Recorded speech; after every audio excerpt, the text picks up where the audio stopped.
কাল তৃণমূল ছাত্র পরিষদের প্রতিষ্ঠা দিবস। আদালতের নির্দেশে ক্যাথিড্রাল রোডে সভা করবে কালীঘাট তৃণমূল। রানী রাসমণি অ্যাভিনিউতে কর্মসূচি পালন করছে ঋতব্রত তৃণমূল। দুই জায়গাতেই সভাস্থল পরিদর্শন।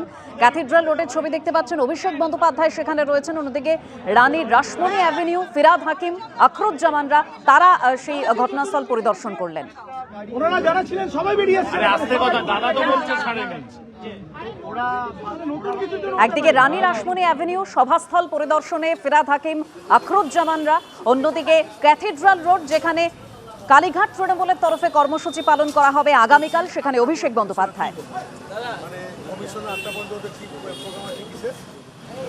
রানী রাসমণি অ্যাভিনিউতে যেরকম ফিরাদ হাকিম, আখরুজ্জামান তারা উপস্থিত হয়েছেন, সেখানে উপস্থিত রয়েছেন মদন মিত্র।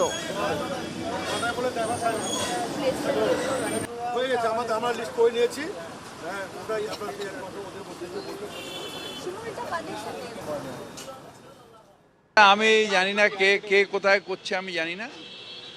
আমরা যারা তৃণমূল কংগ্রেসের নেতৃত্ব আছি, আমরা রানী রাসমণিতে করছি এবং রানী রাসমণিতে আমাদের ছাত্র নেতারা করছেন, ওদের পাশে আমরা আছি।